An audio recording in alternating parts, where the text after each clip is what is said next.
Hai Rusikrir. Hai, ke Sundal.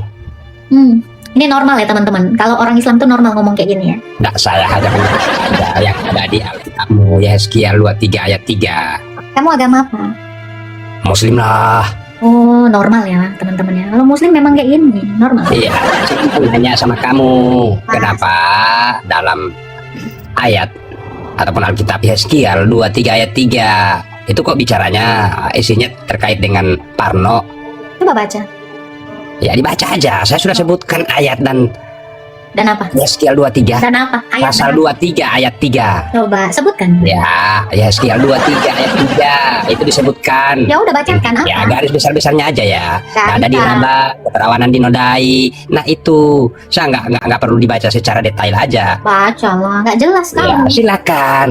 Berarti apa? Baca lagi. ilmumu itu, aduh, masih kurang dong. Kamu aja membaca nggak jelas, yang nggak berilmu ya Jelas kamu. gimana? Nah, buktikan kamu berilmu, baca yang jelas. Kan saya udah sampaikan Yehezkiel pasal 23 ayat 3. Di situ disebutkan dada diraba, keperawanan dinodai. Apa? Itu kan kenapa banyak pornonya. Kemudian ada juga di Yehezkiel 16 25 sampai 26 membuka Apaan sih? diri. Ya skill apa sih? Kamu satu aja nggak jelas loh. Pasal 16 ayat 25 sampai 26. Kemudian ada juga Yehezkiel pasal 16 ayat 22 tubuh dipamerkan. Saya takutnya kamu juga akan seperti itu. Coba baca. Kamu bisa baca kan? Nggak bisa baca saya. Lo tadi? Oke, Iya, ya di bisa. Yehezkiel 23 ya. Datanglah Ya. firman Tuhan kepadaku, hai Ya. anak manusia, ada dua orang perempuan, anak dari satu ibu. Mereka bersundal di Mesir. Yang di Mesir kan itu agama Islam banyak kan? Ya kan? Dikatakan ya. Nih, Isi mereka Alkitabmu apa? dong, Dibaca nih. sayang. Mereka bersundal pada Iya. masa mudanya. Di sana Ah. susunya dijama-jama, dada keperawanannya dipegang-pegang. Baca sebentar. Nama yang tertua ialah Ohola dan adiknya adalah Oholiba. Mereka aku punya dan mereka melahirkan anak lelaki dan perempuan. Mengenai nama Ohola dan mengenai mereka, Ohola adalah bangsa Samaria, Oholiba adalah Yerusalem. Saya tanya kamu, Masa Yerusalem itu Alkitab perempuan? isinya seperti itu Saya dong. tanya. Ini normal nggak benar? Banget, Mbak. Parno banget. Udah, saya Masa tanya. Alkitabnya isinya seperti itu. Nggak malu ya?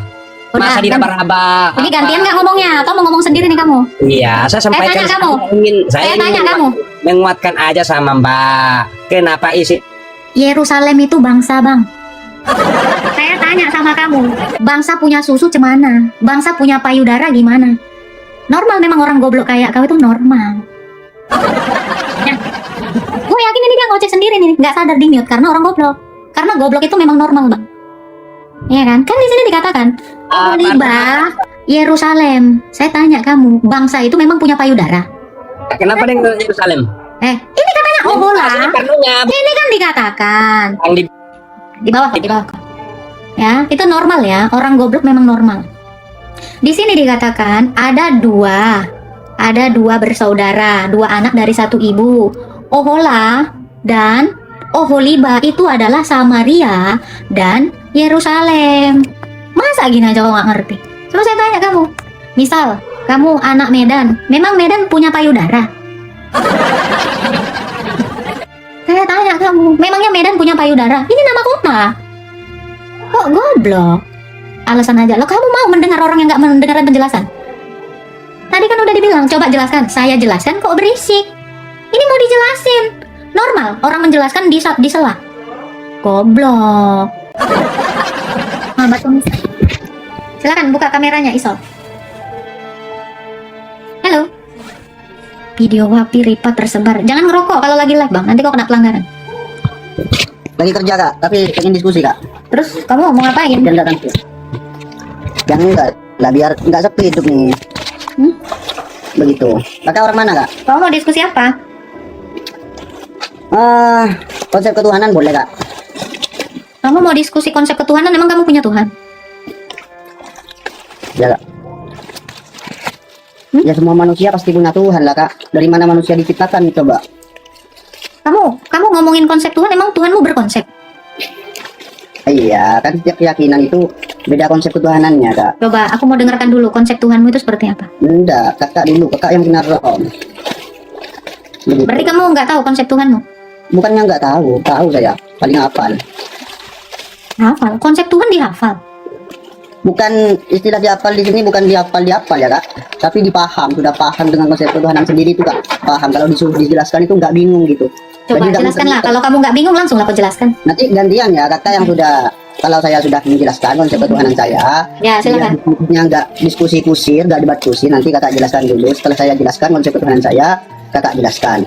Nanti kalau ada yang nggak setuju, nanti disampaikan gitu. Begitu? Setuju? Silakan, silakan. Setuju? Iya, silakan. Setuju nggak? Setuju nggak? Iya, setuju. Pakai data ya? Iya, iya. Pakai data ya? Jadi kakak, iya pakai data, jelas pakai data. Kalau Coba, pakai silakan. data, Silakan. konsep ketuhanan dalam Islam sudah disebutkan hampir setiap hari oleh umat Islam, kak. Begitu. Dalam surah Qul huwallahu ahad, begitu. Surah Qul huwallah. Surah Al-Ikhlas. Qul huwallahu ahad. Katakanlah bahwa Allah itu satu. Sudah, itu saja. Itu. Udah. Sudah, Allah itu satu. Udah, itu aja. Berarti kalau Allah itu satu, berarti Allah itu ada. Hah? Iya kan? Allah itu ada, pasti ada. Kayak Karena Allah- gimana keberadaannya? Jangan kakak tanya dulu, saya masih menjelaskan. Nanti ada sesi tanya Silakan, jawab. silakan. Debat itu kak, jangan kayak debat orang kayak gak berpengalaman. Malu sama saya yang tukang kerupuk. Malu nggak? Malu, begitu. Berbeda dengan konsep ketuhanan yang lain. Islam itu menekankan bahwa Allah Tuhan itu wajib satu. Tidak boleh Allah tiga, tidak boleh Allah dua. Harus Allah itu satu. Kenapa kalau Allah itu dua? Ada apa? Kalau Allah itu dikatakan dua, bagaimana? Tidak bisa. Kenapa tidak bisa? Karena kalau Allah itu dua, itu akan yang terjadi yang namanya persaingan di antara para dua Tuhan. Konsepnya. Masa Tuhan itu bersaing? Berarti kalau Allah Tuhan itu bersaing, berarti saling mengalahkan. Kalau Tuhan sudah saling mengalahkan, itu bisa jadi Tuhan satu kalah, Tuhan satunya menang. Tidak sah dikatakan Tuhan. Kenapa? Karena ada yang kalah. Tuhan itu tidak boleh kalah. Harus menang Tuhan itu. Benar kan? Harus berkuasa Tuhan itu. Setuju nggak kalau Tuhan itu berkuasa? Setuju nggak? Anda lanjutkan aja. Kan nanti dipotong kayak tukang kerupuk nanti mau Ya. potong. Jadi semua agama itulah, semua agama pasti mengimani bahwasanya entah itu Kristen, Islam, Yahudi, Hindu, Buddha, semua pasti meyakini bahwa Tuhan mereka masing-masing itu berkuasa. Begitu. Jadi Udah. memang dalam konsep ketuhanan dalam Islam itu Tuhan itu harus satu. Tuhan itu lam yalid walam yulad, tidak beranak dan tidak diperanakkan. Allah itu tidak boleh beranak. Allah itu tidak boleh diperanakkan. Kalau Allah beranak apa yang terjadi? Maka yang terjadi bisa jadi anak Tuhan itu dibunuh oleh manusia. Masa anak Tuhan dibunuh oleh manusia? Pantas enggak? Anak Tuhan dibunuh oleh manusia. Masa anak Tuhan? Dalam Tuhan beranak saja timbul tanya, masa Tuhan itu beranak? Iya kan? Jadi dalam Islam itu konsep Tuhan itu harus satu. Begitu. Dan sekarang saya sudah menjelaskan konsep ketuhanan saya, kakak jelaskan konsep ketuhanan kakak, begitu. Oke. Tadi itu data ya, Qul huwallahu ahad, Allahus samad, tadi itu data ya. Tertulis itu 1400 tahun yang lalu. Oh, ini lanjut lagi. Lagi mau jelasin Udah. lagi? Oh, udah. Sekarang kakak jelaskan konsep ketuhanan kakak Iya. berdasarkan datanya. Iya, iya. Gitu. Konsep ketuhanan. Kalau Tuhan saya nggak pakai konsep. Karena Tuhan saya itu nyata, jadi nggak perlu dikonsep. Sesuatu yang dikonsep itu biasanya belum ada. Satu, ya. Dan kalau Tuhan itu wajib satu, kenapa? Karena kalau dua nanti berantem. Makanya konsep ini juga di dalam Kristen itu ditekankan kepada perkawinan. Karena perkawinan di dalam Kristen juga kayak konsep Tuhan Anda gitu. Istri harus satu, karena kalau dua berantem. Karena ada yang iri, ada yang menang, ada yang kalah. Saya sebagai orang Kristen bangga sekali gitu memiliki Allah itu satu. Nah, di dalam 1 Korintus 8 ayat 6, namun bagi kita hanya ada satu Allah saja, yaitu Bapa yang daripadanya berasal segala sesuatu. Di dalam Ulangan 6 ayat 4 juga menjelaskan bahwa Allahnya orang Kristen itu cuma satu, yaitu Bapa yang memiliki firman dan roh. Jadi Allah kami bukan konsep seperti lipstik, satu biji, nggak punya firman, nggak bisa ngomong, nggak punya roh sehingga nggak bisa menghidupkan, nggak ada kuasanya. Nah, sama seperti lipstik ini, Tuhan kamu juga satu kayak gini, nggak ada firmannya, nggak ada rohnya. Gimana mau berkuasa, gimana mau bersaing, ngomong sendiri aja dia nggak sanggup. Ya, makanya bagusnya iman Kristen itu adalah Allahnya satu, perkawinan pun itu harus satu. Karena di dunia ini, betul tadi abang, kalau sempat dua berantem, makanya poligami itu nggak pernah beres, pasti berantem mulu. Ya kan? Karena menikah jangan kayak tukang kerupuk, jangan motong-motong kayak tukang kerupuk lah. Kan? Nah, gitu. Tapi saya tidak, sejauh yang saya lihat ya, kamu menjelaskan tentang Tuhanmu, konsepnya apa? Satu, tidak beranak, tidak diperanakan. Saya punya lipstik. Lipstik ini bang, satu, ini pun nggak bisa beranak. Lipstik nggak bisa beranak, gelas nggak bisa beranak, ini satu ini. Kok ada konsep seperti lipstik, seperti gelas, seperti batu? Kalau Tuhan saya jelas, satu hidup. Hidup karena dia punya nafas. Hidup karena dia punya firman, sehingga dia bisa berfirman. Itulah yang kami kenal dengan Allah yang memiliki firman dan roh, yang disebut sebagai Sang Tritunggal Maha Kudus. Sok, mau ditanggepin apa?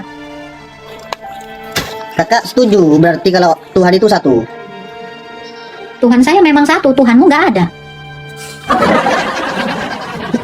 Terus Tuhan anak itu Makanya apa? kan nggak ada Tuhan anak, nggak pernah ada di dalam hidup Yesus saya ada itu. Tuhan anak. Yesus itu.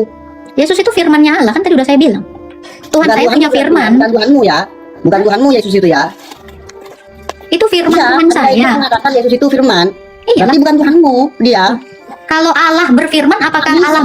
Hah? Nggak bisa gimana? Firman itu kata artinya apa firman? Perkataannya Allah. Perkataan. Berarti Yesus itu adalah perkataannya Allah. Allah Iya. bukan Allah, karena Allah bukan Iya, punya firman. perkataannya Allah. Hmm. Yesus itu adalah perkataannya Allah. Begitu kan? Hmm. Iya kan? Bukan Tuhan dia. Oke, kamu isol. Mm. Perkataanmu berarti bukan isol. Bukan. Dulu. Isol ini manusia bukan? Yesus jangan berhasil. Oh, gimana tahu? Yesus itu Tuhan kan. Iyalah, Muter-muter kamu. dijawab iya kok muter. Katanya firman. Duh, masa iya firman Tuhan tidak Tuhan? Waktu Allah mau berfirman, Data yang menyebutkan bahwa Yesus itu Tuhan mana? waktu Allah mau berfirman, nih contoh ya di Quran ya. Allah mau berfirman, akulah Allah, itu firman Allah tidak? Enggak. Dalam Islam itu pakai data. Dalam Islam itu pakai data kak. Dalam Islam itu. Iya nih, saya bawa data ya. Nih saya Ya, bawa. bukan. Yesus aku adalah Yesus Tuhan. Yesus itu Tuhan, mana? Ya, kita bawa Yesus data. itu Tuhan. Kamu udah nggak bawa data, nggak bawa otak lagi. Enggak, data saya ada di otak semua. Data Anda ada di buku. Oke, kamu punya otak, betul? Ada di sini. Oke. Otak kamu ada di buku. Makanya ketika kamu pakai data, buka sini. Dah hafal kitabmu. Jarang Ya. nulis tentang kitabnya. Islam itu ada di sini. Sadar woi. Apa sih? Biasa aja dong tukang kerupuk, masa diskusi kayak tukang kerupuk sih? Ya. Ini, saya tanya kamu. Memang beda. Saya tanya kamu, ini firman Allah bukan? Ini firman Allah bukan? Itu data. Iya, saya tanya, ini kan Quran. Ini Ya. firman Allah tidak ini? Ini firman Allah Allah. tidak? Hah? Itu bukan Tuhan, itu firman Allah. Saya nggak nanya, ini firman Allah bukan? Ya, firman Coba Allah. baca, coba baca. Sesungguhnya aku adalah Allah. Lu firmannya udah ngaku Allah. Ini kamu bilang firman Yes. Allah, apa katanya? Yes. Sesungguhnya aku adalah Allah. Loh. Ini firmannya aja udah ngaku Allah. Atau ini bukan firman? Ini bukan firman. Itu ya Allah. Ini Itu apa? firman Ini apa? Allah. Saya tanya. Ini firman bukan? Saya tanya kamu. Ini Iya, firman firman. tidak? Surat Toha ini, saya punya Qurannya kok, tapi saya lebih enak nih. Saya tanya, ini firman Allah tidak ini? Ini. Iya. Yo, apa kata firman itu? Coba baca. Masa firman itu yang berkata? Itu Allah Nah, yang ini, berkata. jadi siapa? Jadi siapa yang berkata? Allah yang berkata. Yo, Allah berkata, perkataan Allah itu disebutnya apa? Bahwa dia adalah Allah. Allah berkata. Tuhan. Allah berkata. Perkataannya Allah itu apa? Perkataan Allah. Tukang kerupuk memang cuman bisanya kayak gini. Memang kok harus jadi tukang kerupuk, Bang. Udah Perkataan itu kesel adalah tau. Allah. Apa itu? Iya kan? Loh, kamu bilang Quran itu firman Allah, firman. Coba baca firmannya. Sesungguhnya aku Innani Allah. anallah. Loh. Innani anallah. Itu Allah yang berkata bahwa dia adalah Tuhan. Iya, Kalau Anda kan beda. dia yang berkata. Berkata itu berfirman bukan? Allah mau berfirman, Ada. aku adalah Allah. Lu berarti firman itu sendiri mengaku dirinya Allah. Begini. Kenapa? Marah dia. Iya, beda. Kalau dalam Kristen, Yesus itu berwujud manusia. Masa manusia yang dilahirkan dari rahim seorang perempuan? Firman Allah mau berwujud buku. Enggak. Loh, kan firman Allah saya jadi manusia, wujudnya manusia. Nah, firman Allah mau jadi buku. Keren mana manusia sama buku? Tidak mau apa? Hah? Oh, bukan. Firman Allah itulah Yesus yang kamu tadi bilang. Masa firmannya bentuknya manusia loh? Firman Allah cuma jadi buku. Apa hebatnya? Jadi Bah, ini udah, apalagi pertanyaan kamu? berarti Injil itu kan di apa? Nah, dah, Injil itu aku males. Udah, pertanyaan kamu sudah saya jawab. Lah itu tadi, kalau kamu tidak mengakui firman itu Allah, berarti itu yang tadi saya tunjukkan, Toha 14, itu bukan Allah, bukan takut, bang, udah selesai. Kau udah gelagapan. Memang cuma sampai situ tukang kerupuk, ngertinya. Ya gimana? Tadi kan ngaku, sebenarnya udah selesai. Ketika dia mengaku, ya kan? Ini apa? Firman, firman. Baca, pas dibaca Allah. Bukan gitu. Coba. Quran surah Toha ayat 14, ini firman tidak? Kan itu pertanyaan. Ya, teman-teman dan Bapak Ibu Saudara yang diberkati Tuhan, kita baru saja menyaksikan perbincangan antara Saudari Agatha dengan dua orang Islam. Kalian semua sudah melihat dari awal sampai akhir, jadi tentu kalian sendiri yang paling tahu bagaimana jalannya diskusi ini, ya. Namun ada satu hal yang ingin saya tekankan di sini, ya. Berbicaralah dengan hormat dan damai, ya. Sungguh tidak pantas mendengar kata-kata kasar, bahkan hinaan yang diucapkan kepada Saudara Agatha tadi di awal video tadi, ya. Itu sama sekali bukan memuliakan agama, melainkan merendahkan diri sendiri, merendahkan agama itu sendiri, ya. Terima kasih kepada Saudara Agatha, luar biasa, ya, luar biasa. Tetap tenang, teguh, menjawab dengan data dan kebenaran meski dihina, luar biasa itu. Memang benar, kalau hati sudah tertutup, sejelas apapun dijelaskan, tetap tidak mau paham, pasti tidak paham, ya. Mari kita doakan mereka, teman-teman, ya. Kita doakan mereka agar hati mereka terbuka. Bagi siapapun yang ingin memahami Alkitab, bacalah secara lengkap dan utuh, ya. Jangan ambil sepotong-sepotong lalu dipakai sesuka hati. Itu pasti salah paham, ya. Pelajari dengan tulus hati, carilah dengan sungguh-sungguh, dan pasti engkau akan menemukan kebenaran sejati, ya. Di dalam Yohanes 8 ayat 32 dikatakan, maka kamu akan mengetahui kebenaran dan kebenaran itu akan memerdekakan kamu. Semoga Tuhan Yesus membukakan hati setiap orang untuk mengenalnya. Tuhan memberkati dan sampai jumpa di video berikutnya. Shalom.